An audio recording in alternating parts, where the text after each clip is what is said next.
नमस्कार। आज देश की तमाम फटाफट खबरों में आपका स्वागत है। एनएसई में तकनीकी दिक्कत की वजह से ट्रेडर्स के सामने बड़ी समस्या खड़ी हो गई, क्योंकि गुरुवार को सौदों की एक्सपायरी है। उसके ठीक एक दिन पहले ट्रेडिंग के ठप होने से उनके सौदे फंस गए। लेकिन अब एनएसई में ट्रेडिंग एक बार फिर 3:45 शुरू हो चुकी है। इधर वित्त मंत्रालय ने मार्केट रेगुलेटर सेबी से इस मामले पर जवाब मांगा है। वित्त मंत्रालय सेबी के साथ लगातार संपर्क में है। सेबी अब इस मामले पर फैसला करेगा। एनएसई ट्रेडिंग एक बार फिर से चल रही है, जो 5 बजे तक जारी रहेगी।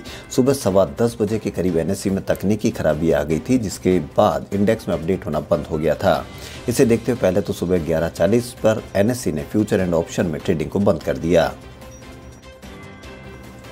पश्चिम बंगाल विधानसभा चुनाव के लिए बीजेपी लोको सोनार बांग्ला अभियान शुरू करने जा रही है, जिसमें अगले 5 साल के लिए पश्चिम बंगाल के भविष्य के लिए नागरिकों से सुझाव मांगे जाएंगे। बीजेपी अध्यक्ष जेपी नड्डा कल सुबह इसका आरंभ करेंगे। इस अभियान में पश्चिम बंगाल के नागरिकों की सीधी जिम्मेदारी होगी, हिस्सेदारी होगी। इस तरह 2 करोड़ सुझाव इकट्ठे किए जाएंगे, जिनका उपयोग बीजेपी आने वाले विधानसभा चुनाव में अपना घोषणा पत्र तैयार करने में करेगी। 1 मार्च से 60 से अधिक उम्र के लोगों को कोरोना से बचाव का टीका लगाया जाएगा। यह टीका केवल सरकारी केंद्रों पे मुफ्त लगेगा, जबकि प्राइवेट में इसके लिए शुल्क देना होगा। यह शुल्क कितना होगा, यह 1-2 दिन में तय किया जाएगा।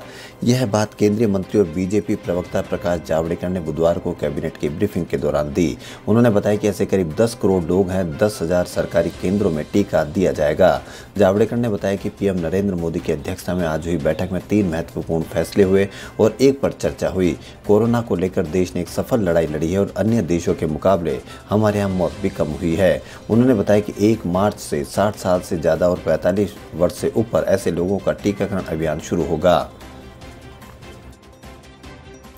कृषि मंत्री नरेंद्र तोमर बुधवार को प्रधानमंत्री किसान सम्मान निधि योजना की दूसरी वर्षगांठ के कार्यक्रम में शामिल हुए। यहां जब उनसे किसानों से बातचीत को लेकर सवाल पूछा गया तो वो इन सवालों को टाल गए। उन्होंने कहा कि भारत सरकार किसानों से पूरी संवेदना के साथ चर्चा करती रही है। आज भी जब उनका कोई मत आएगा तो भारत सरकार हमेशा किसानों के साथ चर्चा करने को तैयार है। जब कृषि मंत्री से सवाल किया गया कि क्या सरकार की तरफ से पहले जैसे न्योता नहीं जाएगा, तो वे सवाल को टाल गए। उन्होंने कहा कि जो मुझे कहना है वही कहूँगा। भारतीय जनता पार्टी और उसके सहयोगी दल की ओर से सरकार बनाने का दावा पेश नहीं करने के बाद केंद्रीय कैबिनेट ने पुडुचेरी में राष्ट्रपति शासन की सिफारिश की है। पुडुचेरी में नारायणसामी की कांग्रेस सरकार ने बहुमत खो दिया है। वहां सोमवार को विश्वास मत परीक्षण होना था, लेकिन मुख्यमंत्री नारायणसामी ने अपने पद से इस्तीफा दे दिया था। लेफ्टिनेंट गवर्नर तमिलसाई सुंदरराजन की ओर से राष्ट्रपति शासन की सिफारिश किए जाने के बाद केंद्र ने यह कदम उठाया है। कोरोना के बढ़ते मामलों ने केंद्र सरकार की चिंताओं को बढ़ा दिया है। जिन 10 राज्यों में कोविड-19 के मामलों में एक बार फिर से उछाल देखने को मिल रहा है, वहां केंद्र सरकार अपनी टीमें भेजेगी। जानकारी के अनुसार महाराष्ट्र, केरल, छत्तीसगढ़, मध्य प्रदेश, गुजरात, पंजाब, कर्नाटक, तमिलनाडु, पश्चिम बंगाल और जम्मू कश्मीर में केंद्र सरकार अपनी टीमें भेजेगी। यह टीमें उन कारणों का पता लगाएगी जिसकी वजह से कोरोना के मामले एक बार फिर से बढ़ते हुए दिखाई दे रहे हैं। बताते चले कि इन मामलों में इजाफे को देखते हुए केंद्र सरकार ने मंगलवार शाम को एक बैठक भी की थी। राजस्थान की कांग्रेस सरकार ने राज्य की विधानसभा में बुधवार यानी आज अपना तीसरा बजट पेश किया। कोरोना के बीच यह राज्य का पहला पेपरलेस बजट है। मुख्यमंत्री अशोक गहलोत ने सदन में राज्य का साल 2021-22 का बजट पेश किया। बता दें कि मुख्यमंत्री के पास वित्त विभाग भी है। मुख्यमंत्री ने कहा कि उनकी सरकार अगले साल से कृषि का बजट अलग से पेश करेगी। गहलोत सरकार ने कहा कि राज्य सरकार अपनी आगामी बजट में किसानों सहित समाज के सभी वर्गों की खुशहाली और कल्याण का ध्यान रखेगी। उन्होंने राज्य के कई जिलों में मंडियां स्थापित करने की घोषणा की है। वहीं एक कृषि महाविद्यालय स्थापित करने का ऐलान भी किया गया है। पशुपालकों के लिए भी कई घोषणाएं हुई है। दूरसंचार सेवा प्रदाता कंपनी भारती एयरटेल और चिप निर्माता क्वालकॉम ने भारत में 4G, 5G पर अमल में तेजी लाने के लिए मंगलवार को साझेदारी की घोषणा की। एयरटेल ने हाल ही में हैदराबाद शहर में एक लाइव वाणिज्यिक नेटवर्क पर 5G सेवा का प्रदर्शन किया है। इस तरह एयरटेल ऐसा करने वाली भारत की पहली दूरसंचार कंपनी बन गई है। कंपनी के बयान के अनुसार अपने नेटवर्क विक्रेताओं और उपकरण भागीदारों के माध्यम से एयरटेल वर्चुअलाइज्ड और ओपन रैन आधारित 5G नेटवर्क की शुरुआत करने के लिए क्वालकॉम के 5G रैन प्लेटफॉर्म का उपयोग करेगी। अहमदाबाद में तैयार हुआ दुनिया का सबसे बड़ा क्रिकेट स्टेडियम मोटेरा का उद्घाटन आज राष्ट्रपति रामनाथ कोविंद ने किया। इसके अलावा आपको बता दें कि पीएम नरेंद्र मोदी के नाम पर मोटेरा स्टेडियम का नाम रखा जाएगा। गृह मंत्री अमित शाह ने इस बात का ऐलान भी किया। उद्घाटन समारोह के समय केंद्रीय गृह मंत्री अमित शाह, खेल मंत्री किरेन रिजिजू और राज्य के डिप्टी सीएम नितिन पटेल भी मौजूद रहे। बता दें कि इसी मैदान पर भारत इंग्लैंड के बीच टेस्ट मैच खेला जा रहा है। मोटेरा का स्टेडियम दुनिया का सबसे बड़ा क्रिकेट स्टेडियम तो है ही, जहां 1,32,000 लोगों के बैठने की क्षमता है।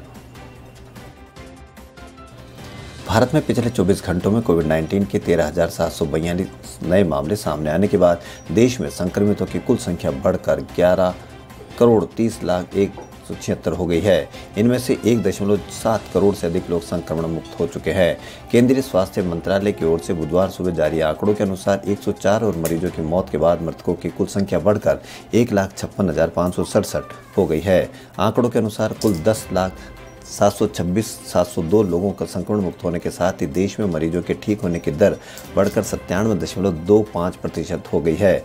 वहीं कोविड-19 से मृत्यु दर 1.42% है। मंत्रालय के अनुसार देश में अभी 1,46,907 लोगों का कोरोना वायरस संक्रमण का इलाज चल रहा है, जो कुल मामलों का 1.33% है। 22 साल की क्लाइमेट एक्टिविस्ट दिशा रवि की गिरफ्तारी के 9 दिन बाद सशर्त जमानत मिल गई। दिल्ली की पटियाला हाउस कोर्ट ने मंगलवार को उनकी रिहाई के आदेश जारी किए। कोर्ट ने कहा कि व्हाट्सएप ग्रुप बनाना या किसी टूल किट को एडिट करना कोई अपराध नहीं है। ऋग्वेद का जिक्र करते हुए कहा कि ऐसे कल्याणकारी विचार आते रहे जिन्हें न रोका जा सके और न दबाया जा सके। बेंगलुरु की रहने वाली दिशा पर किसान आंदोलन से जुड़ी वह टूल किट बनाने और एडिट करने का आरोप है, जिसे क्लाइमेट एक्टिविस्ट ग्रेटा थनबर्ग ने शेयर किया था। इस विवादास्पद टूल किट में 26 जनवरी और उससे पहले डिजिटल स्ट्राइक का जिक्र था। कोविड-19 के कम होते मामलों के बीच कोरोना वायरस के नए स्ट्रेन ने मुश्किलें बढ़ा दी है। भारत में भी वायरस का नया स्ट्रेन तेजी से पैर पसारता नजर आ रहा है। वहीं केरल, महाराष्ट्र, पंजाब, मध्य प्रदेश, छत्तीसगढ़ में संक्रमण के मामले तेजी से बढ़ रहे हैं।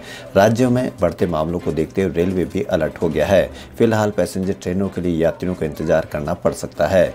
रेलवे मंत्रालय के एक वरिष्ठ अधिकारी ने नाम न छापने के अनुरोध पर कहा कि कुछ राज्यों में संक्रमण के मामले तेजी से बढ़ रहे हैं। ऐसे में सभी पैसेंजर ट्रेनें एक साथ शुरू करने के संक्रमण का खतरा बढ़ सकता है।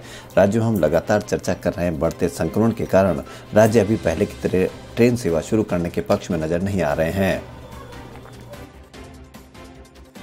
बॉलीवुड में भव्य सेट्स और बड़ बजट की सुपरहिट फिल्में बनाने के लिए जाने वाले फिल्म मेकर संजय लीला भंसाली का आज जन्मदिन है। इस मौके पर उन्होंने अपने फैंस को एक खास सरप्राइज दिया है। दरअसल उन्होंने Alia Bhatt starrer most awaited film Gangubai Kathiawadi के नए पोस्टर के साथ फिल्म की रिलीज डेट का ऐलान कर दिया है। संजय लीला भंसाली के जन्मदिन के खास मौके पर आज यानी बुधवार को उनके आगामी फिल्म गंगूबाई काठियावाड़ी का टीजर रिलीज होने का इंतजार कर रहे फैंस उस समय चौंक गए जब टीजर के पहले ही फिल्म का पोस्टर और रिलीज डेट जारी कर दिए गए हैं। खबरों फिलहाल इतना ही। यदि आपको हमारा चैनल पसंद आए तो लाइक, सब्सक्राइब और शेयर अवश्य करें। धन्यवाद।